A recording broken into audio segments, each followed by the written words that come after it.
I mean, if you look at all the different facts within the whole chain, so taking into account the human condition, and then again, like 40% of all the stuff they actually produce under those very horrible conditions ends up in landfill unsold because it's just massive overproduction as well.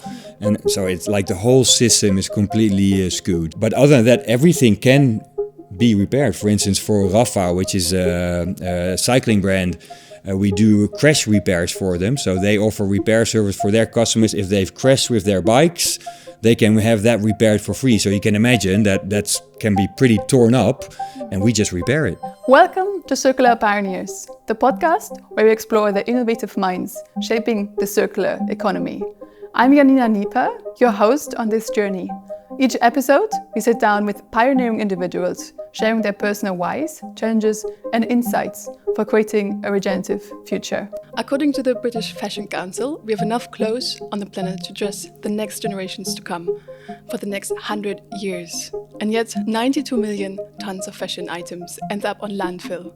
This means that every second, an equivalent of a rubbish truck full of clothes ends up in waste. In today's Circular Pioneers podcast, we dive into the world of fashion with Thami Schweichler and Paul Kerssens, who together run the United Repair Center in Amsterdam and London.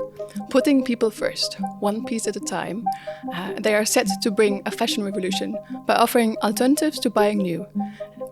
They repair, renew, and remake clothes and collaborate with brands like Patagonia, Decathlon, and Lululemon. Welcome. Thank you. Thank you.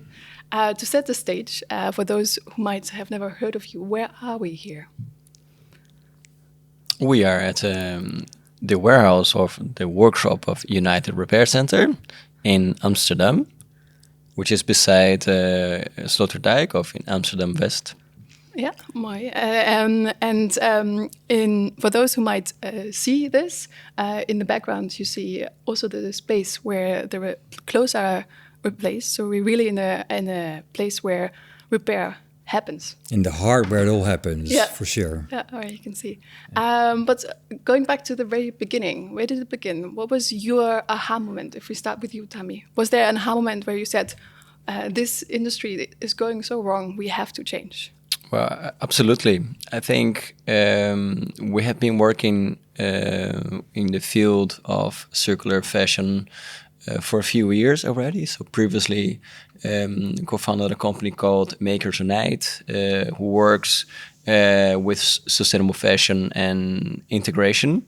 Until we stumble upon Patagonia, who is a leader in repairs across the world and influences the whole industry.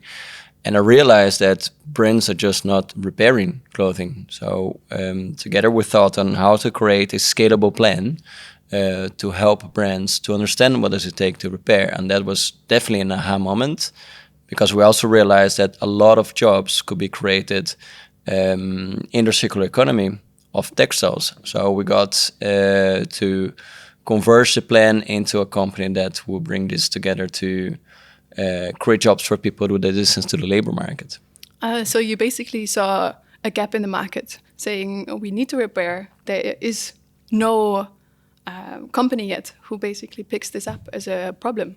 And then you filled this gap with the makers, with the United Repair Center. So there are a lot of companies that do repairs in the world today, but very few of them understand the struggles that brands have, and very few of them are equipped to deliver a product at a quality that a global brand expects. So we really cater to design a business that is made for scalability. Okay, so you also focus then on the quality of the repair. That's one of your values that you deliver here, basically. One of the many values that we deliver. Okay. Yeah, I think the quality is a prerequisite, right? Because we work with big brands, their expectation is that it is on high quality. I think where we really try to differentiate ourselves from all those companies and repair services that are out there is that we make it easy for big corporate brands to be onboarded onto this journey. Was it a similar journey for you? Was it also the same aha moment that you thought, were you on the same journey, or where did you meet? Was it? our story goes it goes a long little bit way. back. So for me, it was definitely a different aha moment, I think, where Thami is more from the intrinsic motivation on social values. I'm more driven by environmental impacts.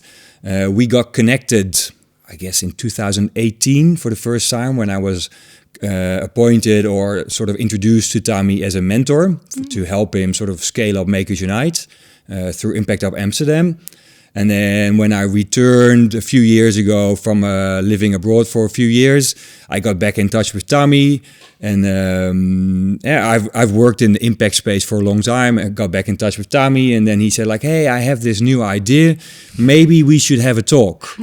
And that's how all the good things happen. That's how all the good things happen. And then obviously I already knew Thami and his sort of social values. And I saw the potential of a massive environmental impact with this business model. So I was like, hey, well, let's do it. Amazing. Let's give it a go. Sounds nice. Sounds like there was also a lot of momentum. Absolutely. You knew that it clicked from the moment that you got together. Yeah, so there's one moment in the past when we first met. I was starting this initiative called Makers Unite, and we were looking into how to scale the business into B2B. And Paul helped me at that time to create a proposition for Ben & Jerry's, which was really the biggest turning point of the company. So Ben & Jerry's, the ice cream brand. And you made clothes for them. With Makers Unite to create a collection of clothing for their customers. Okay. And then when I thought, okay, how can we now this new proposition, which is really big business, I have to look for this guy that really knows about it. So that's how we connected on creating this. Connected by opportunity and then basically united later as you then came together. Always united. Nice. Yeah. So you already spoke about the environmental impact. So if you could quickly outline what's the environmental and maybe what's the social impact that the industry currently has. So what's the negative one that you're tackling? Well, so the negative one, obviously, where we focus on is saving clothing from textile waste, right? So, and with that, hopefully making sure that existing clothing is used longer, so that in the end also less new clothing will be produced. So I think on the front side of the chain, we try to make sure that less clothing is produced and thus less carbon emissions, less water usage, less logistical miles, whatever. And at the end of the chain, just making sure that less clothing is shipped to Ghana, Chile, incinerated, by keeping it in the system. Okay, so how do you intervene in the loop? Because you're saying you intervene in the beginning and the end. So we only intervene in the end, but the impact in the end is like both from the start of raw materials until waste.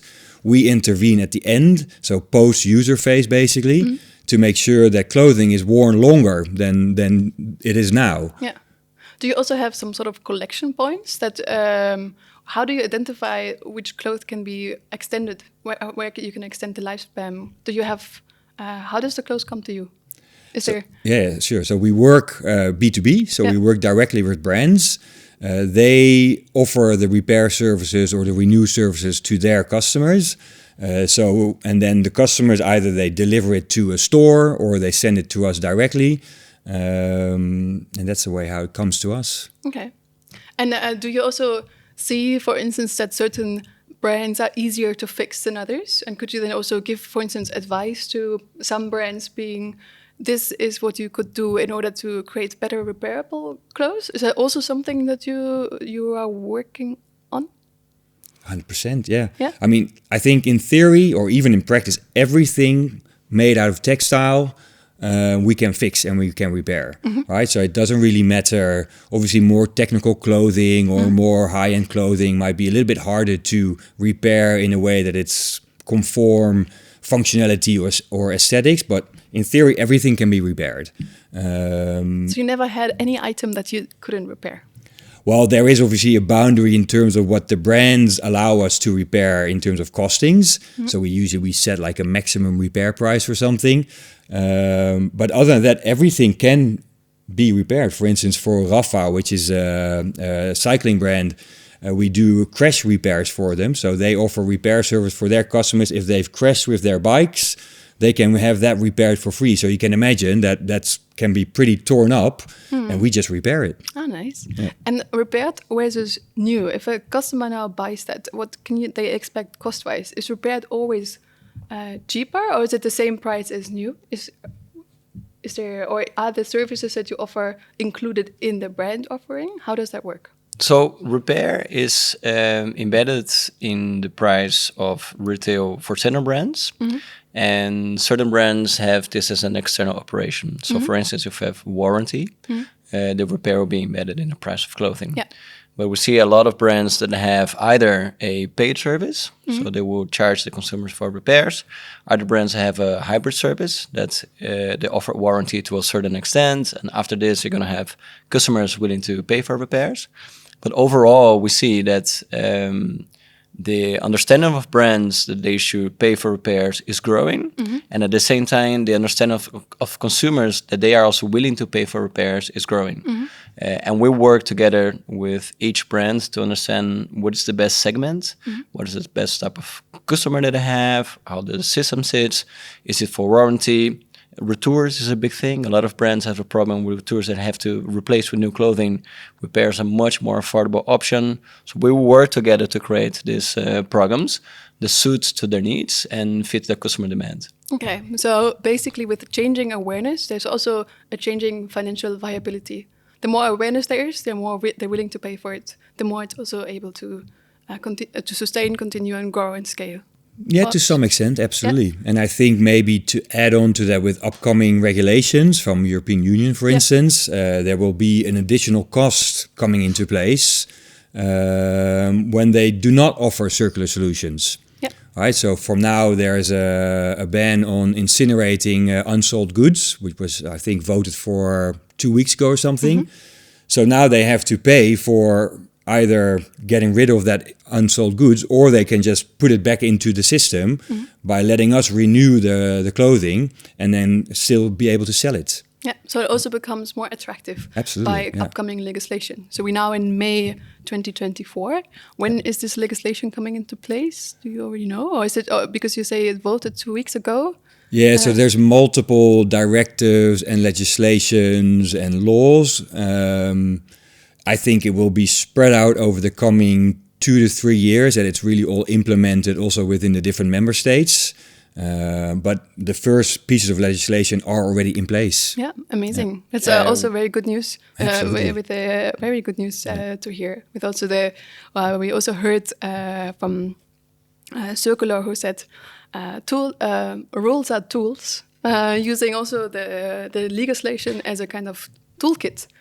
For making it also easier for circular pioneers to exist and to sustain their business. So that actually tells the same story. That's nice to hear. Yeah, absolutely. May I ask, out of curiosity, how did you start? So you had this idea, you came together, you reconnected, and how did you then get funding? That you say like, okay, now how can we start? Was there like a moment that you were like, okay, Patagonia, let's go. How can we set this up and start it? Well, we wish that we could just have a piggy bank to chip on, but that was not the case. We worked on creating a big business plan around how many brands out there are willing to or would be able to set up a repair operation, and how many jobs can we create. So it is an impact program that goes 2 ways: the environmental impact and the social impact. And is backed by a client called Patagonia. And also being very clear, it's a client of ours and a strategic partner, but they don't participate in the company. So we look for private funding in the form of impact investment. First, a Dutch consortium of impact investors that supported the idea. And they will be looking not only at our commercial performance and operational performance, but a big half of our reporting is basically how many repairs are we able to fill, how many people were employed, what is the quality of the working conditions, and they will look at both aspects to judge our success. So this is what allowed us to start. Started very small. Basically started with a small amount of clothing, testing and learning how many pieces of clothing could be repaired. Just the two of you? And Oh.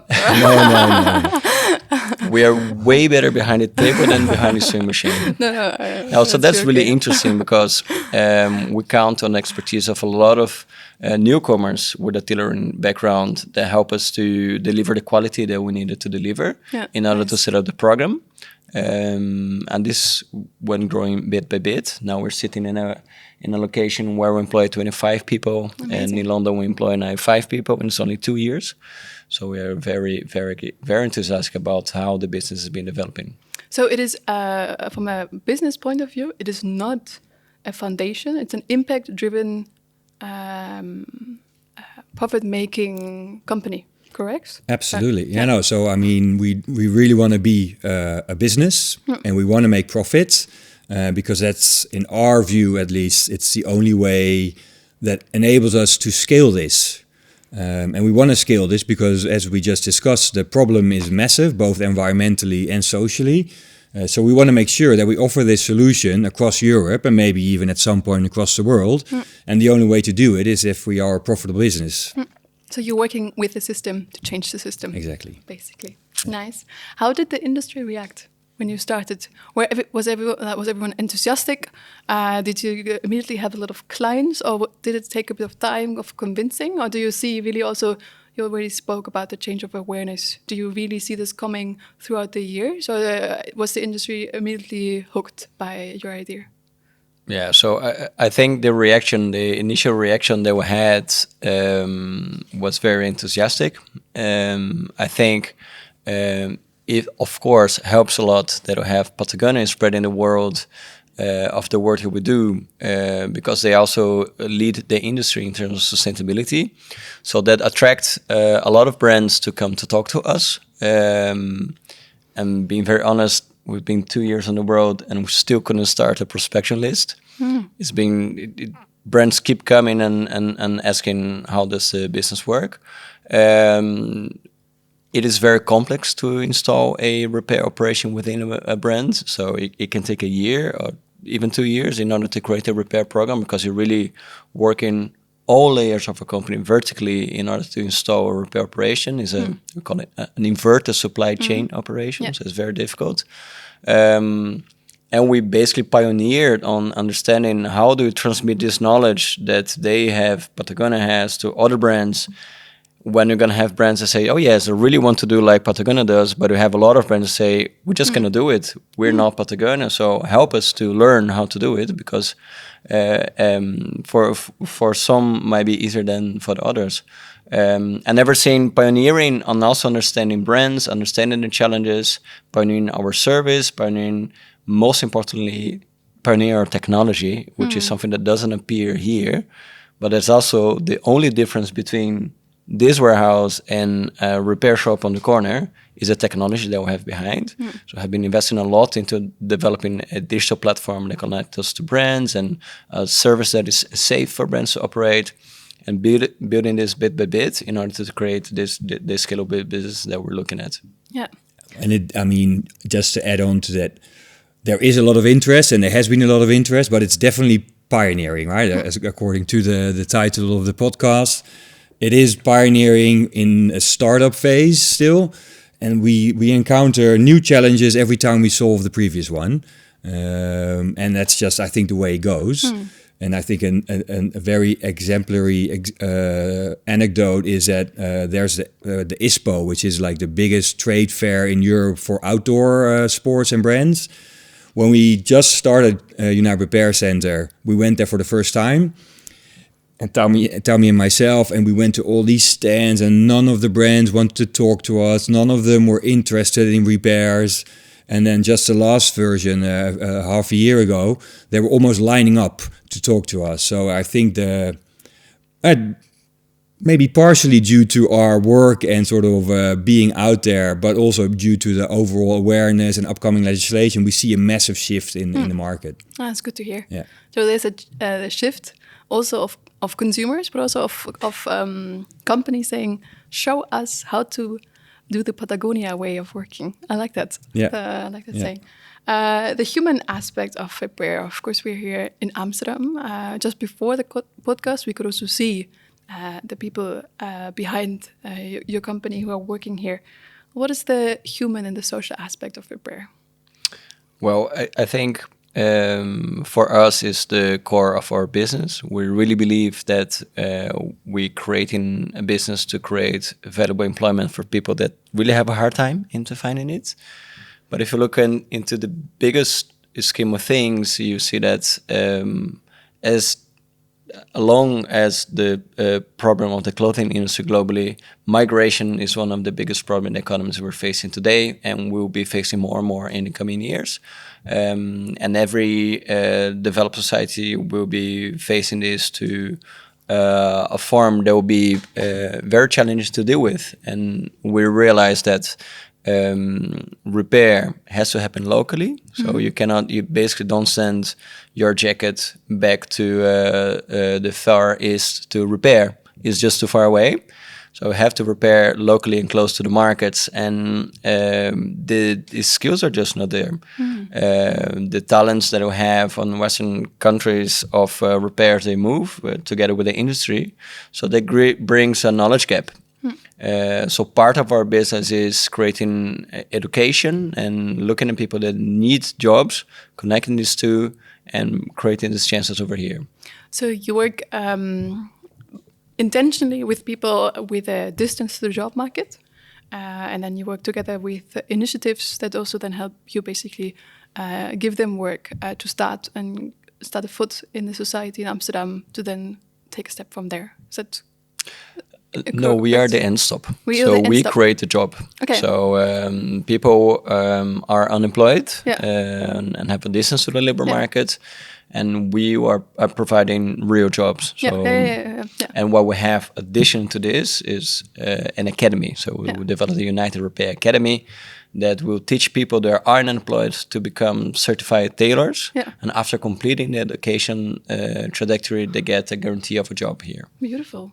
Beautiful. Yeah, I also saw the academy. So then so basically anyone who starts here, they can basically get educated in the different aspects of repair and then learn more into the to also uphold the quality that you are delivering.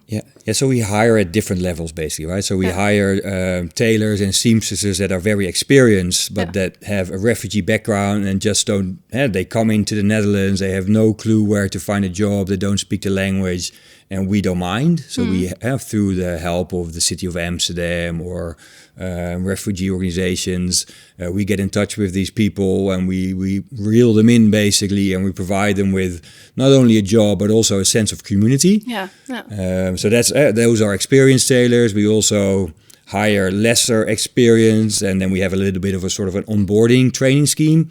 And then the academy is really for people without any experience, and there's like a full curriculum of on-the-job training and off-the-job training together with the Technical School of Amsterdam, so the ROC, to really make them as certified tailors or seamstresses. Beautiful. And it also gives, I think, a lot of hope that you seem to see it so lightly. As you say, we're just gonna do it.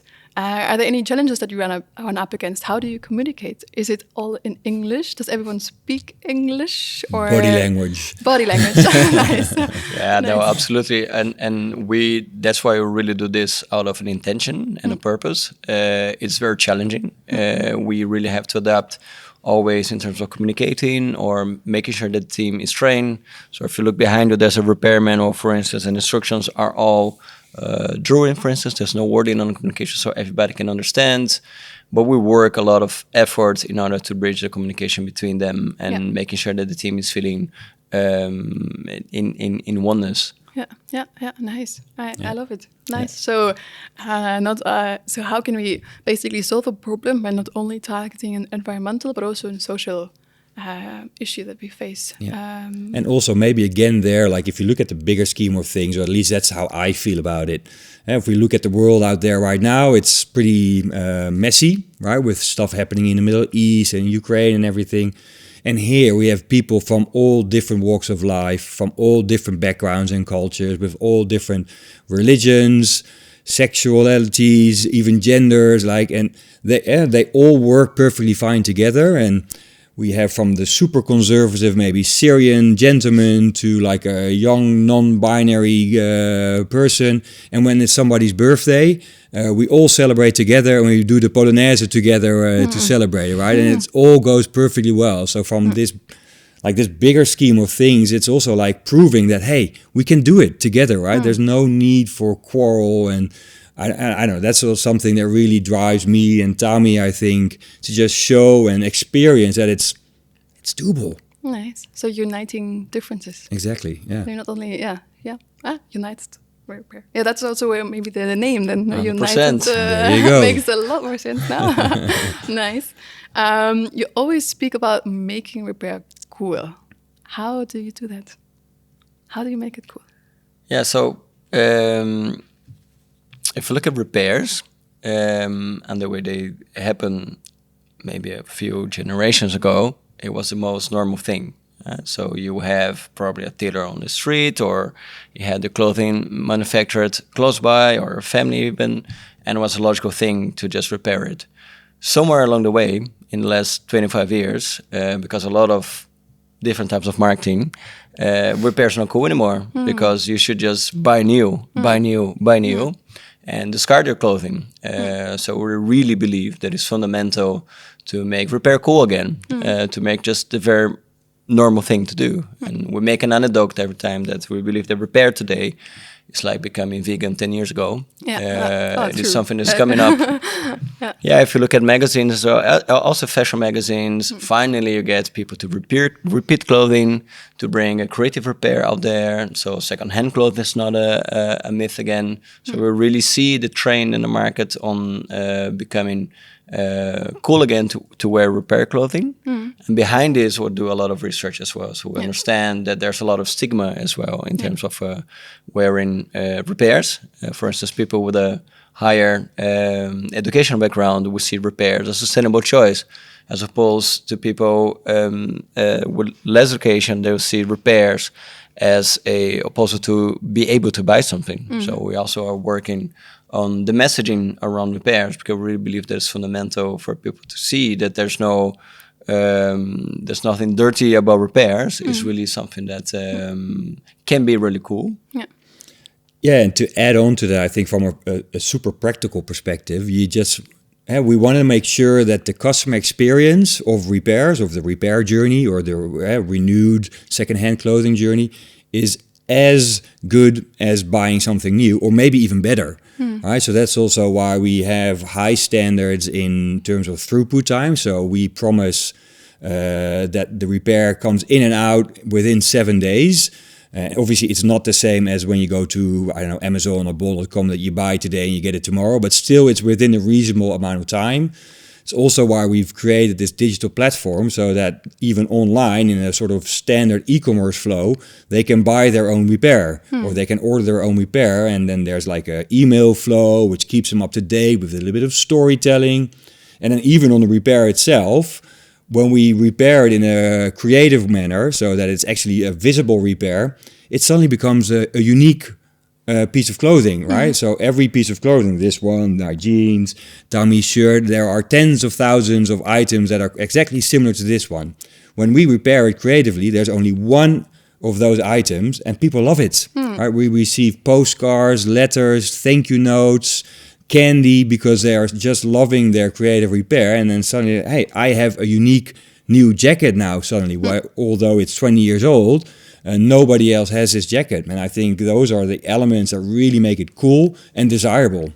Adding uniqueness to the mix of nice. Yeah. And I think an interesting aspect also of it, it's already so desirable that you already had to move. Huh?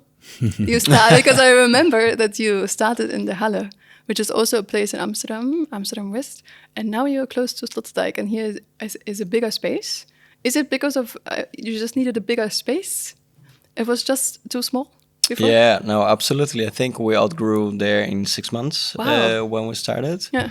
And this location here would allow us to really go the volume of repairs that we're able to do. We're now getting close to the 50,000 repairs, and we wish you could get to 100 in this location. Oh. Yeah. So it's bringing a lot of new possibilities for us. And for us, it's really fundamental to be in the city as well. We have a connection with the city. We have a connection with brands there in the city, with the public that's in the city. So we also do events here, and becomes a place of inspiration for the industry and the sector. Yeah. So it really also proves it works, huh?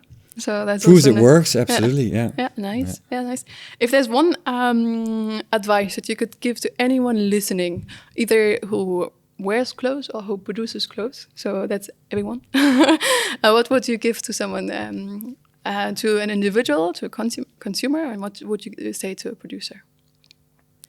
So it's a little bit of an maybe commonly used phrase, but for consumers, the most sustainable piece of clothing is the one in your closet, right? So better make sure that indeed either you repair it, you donate it, or you do it like a trade-in with the brand, but just lengthen the lifetime of clothing, which is just the easiest and the best way to reduce your impact and fun as well.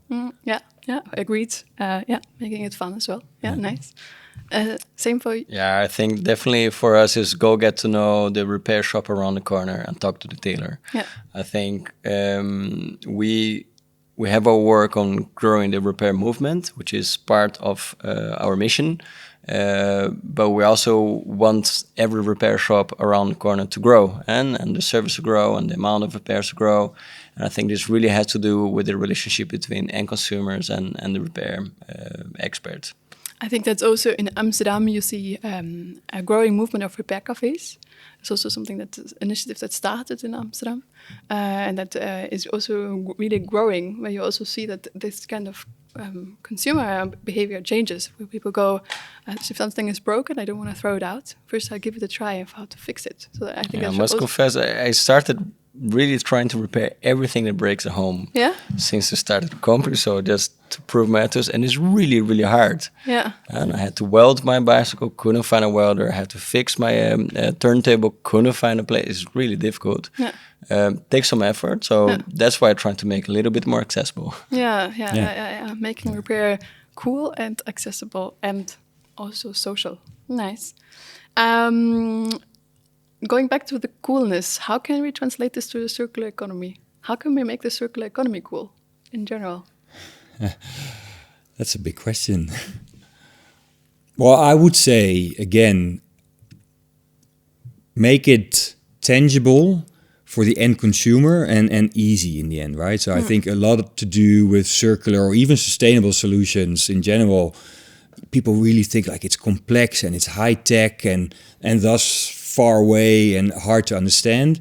I think where we fit in perfectly in sort of making it cool is because we just make it super tangible and visible for the end consumer. So I would say, just that's probably the way to do it. Make it tangible, make it simple, and get it into the sort of the uncomplex explanation. Yeah, I think something that we also score on and makes it it's also tangible is that we make it human. So people connect to people, and people don't connect to walls of concrete or CO2 emissions or Tesla transitions, and they're really difficult to understand, but they connect with the people behind the work. So this is something that it often gets forgotten on the circular economy, which is to discuss the human perspective of things and human dimension. And we consider this the other part of the donut, right? You have the external part, which is the environmental ceiling. The internal part is social justice. So we believe they have to have hand in hand. They have to go hand in hand, and it doesn't have to be complex. Yeah. And I also think a circular economy is only a tool to get into the donut. So in the end, it's a means, it's a way to achieve a social foundation for society, but also staying within the planetary boundaries. Yeah, fully agreed. Nice. If you could change one thing about the textile industry in a second, what would that be? The offshoring, like shipping stuff from. Okay, the best example now with Shein, like so they have by now, I think, 200 Boeing 747s a day shipping stuff. I would like to say another word, but like not great quality stuff all over the world. Just the amount of emission, let alone by the production, but even the logistics of it. So we were talking previously before the podcast about sort of untaxing labor and taxing raw materials, but also taxing miles. I would say would be. I would really like to change that, make it local. So making companies pay for the negative impact they're creating, which is currently not happening. And I think also in the Shein example, you have social media playing a big role in this. There are all these hashtags called TikTok haul, of Instagram haul, where people present everything that they get at those companies. And I think that also creates this kind of coolness around doing this, whilst it's not cool to do. And this, I think, links it also back to the mission that you have, because if we can turn it around, not make it a repair haul or a second-hand haul, then all of a sudden we have a different story and a different narrative. We're going to take that in. Yeah. We need a few influencers promoting repairs. Repair influencers. Yeah. Nice. Is this the same for you? Would you change the same thing? Yeah, I think definitely systemically the industry, it's beyond all the boundaries it could explode. And another aspect that we often come across has to do with the broken human condition. And we also really believe, and we see this happening across brands, is consumers lost a connection with the one that made the clothing. So without this connection, you just don't realize, and you never get informed about the real conditions of people making the clothing across the world. And this is really where the industry lost out value. People don't get paid, or their mothers enslaved to do this, have children do it, all the worst conditions you can imagine. And they're just going on the markup and sell it across the world. So we really believe that that's why I say, in order to fix the clothing industry, we have to focus on the human condition. Because once this is taken into account, and that's why we really make it visible, all the tailors that work with us, and you reestablish this connection with end consumers, for sure the industry is going to change. Yeah, nice. Yeah, I also saw on your website that you really also show the makers, the ones who repair behind the work that you do. Just leading up to this podcast, I also read this fact. I think it's called Fashion Checker, who said, I hope I don't say the wrong number, so it was above 90%. I think it was 93% of all the companies that were checked don't pay living wages to their textile workers, and I think this is also a shocking reality of the work that you're in. So you're targeting not only the sheer amount of millions of fashion that is ending up on landfill, but also the human condition of the work behind the clothes. I think that's it's really nice to unite those two.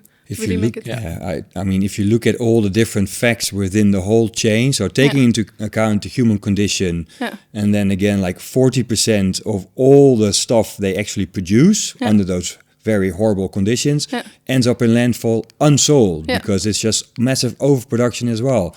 And so it's like the whole system is completely skewed. So anyone listening, use your clothes for longer. That's already a big step that we can all do. And I think there's also a growing movement around clothing swaps, which I think is also representing a bit the change in awareness that I see, especially in Amsterdam, happening. I see clothing swaps every month around Amsterdam, which is an initiative to share clothes with your friends. Or the ones who are attending the event for free. So you basically bring clothes that you don't want anymore and someone else can take them, which I think also works in favor of the movement that you want to create. Yeah, absolutely. Yeah. Nice. What's the last thing that gave you hope?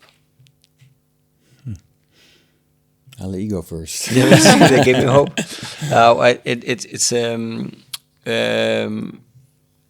It's something that for us, in our experience, we are very fortunate to walk this workshop every day and see people that come from all different types of backgrounds. They're facing the worst hardness of the world today. I'm talking about their cousins, their sons, and they come here and they find home and they smile every day. So this is for us, this is really brought, Yeah.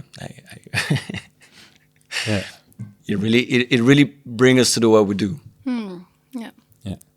Let me add another anecdote to that. I think a great example of this is a few weeks ago we had a big event in Switzerland from a massive outdoor brand who had their annual event with the full company, and they asked, we started collaborating with them, and to really showcase the sort of their circular program, they asked us like, would you want to be there present and actually doing repairs on the spot for our employees, which was great. So we went there with 3 of our tailors. 2 of them hadn't flown for 35 years.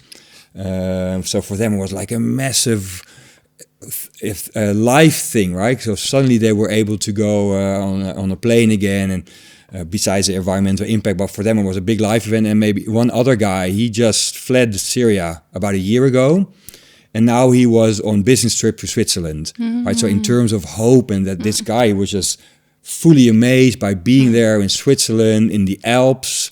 And I think like showcasing that story brings hope just in itself, right? Yeah. From where he came from 1 year ago and where he was then. Yeah. It's just massive. Yeah. Making that possible. Yeah. And the crazy thing is that we're not helping them, and they are helping us. Yeah. Without their talent, we wouldn't be able to repair. So it's really incredible to see how the dynamic works. Yeah. Nice. So it also feels like you're not hierarchical. No. So we're more than flat. Okay. So okay, nice, interesting. So there are different feedback loops. Everyone can give feedback to everyone, basically. Absolutely, yeah. Nice. If you could give a shout out to another circular company, maybe in Amsterdam, who would that be? I really like Tiny Library. Yeah. Which has been in the news quite a bit, and we were with her, with the founder at the Circular Awards like a few months ago. It's such a straightforward and simple solution, and I think definitely when you look at the phase of life where these people are that use the service are in, it just makes so much sense, and it gives like a message to the users as well. So I like that one a lot. Yeah, it's beautiful. So for those who don't know, Tiny Library is a library for baby clothes. So it really helps for kids, for young kids. So it really helps to offer circular solutions for temporary needs that we have during the growing phase of having kids. Yeah. Clothes, like strollers, everything for that life phase. You need even I think toys maybe, but And you can basically rent them on a monthly fee, and through that, amazing, nice. Where can our listeners learn more about your work? If they would say they are in London or in Amsterdam, they want to help, they want to support in any way, or a brand that's like, okay, I also want to offer a bear service. Where do they go to? Well, I think we provide a business to brands, and the easiest way to learn what we do is looking at our brand fresh new website, watch our brand new fashionable brand video. But that's by far our easiest way of contacting. We often do events in London and in Amsterdam, but also abroad, and we usually inform them in our channels. A lot of them are open to the public. Do a lot of repair workshops to companies, organizations, where invite people to learn to repair. Which is a big piece of information as well. Yeah, so that will be unitedrepaircenter.org or .com.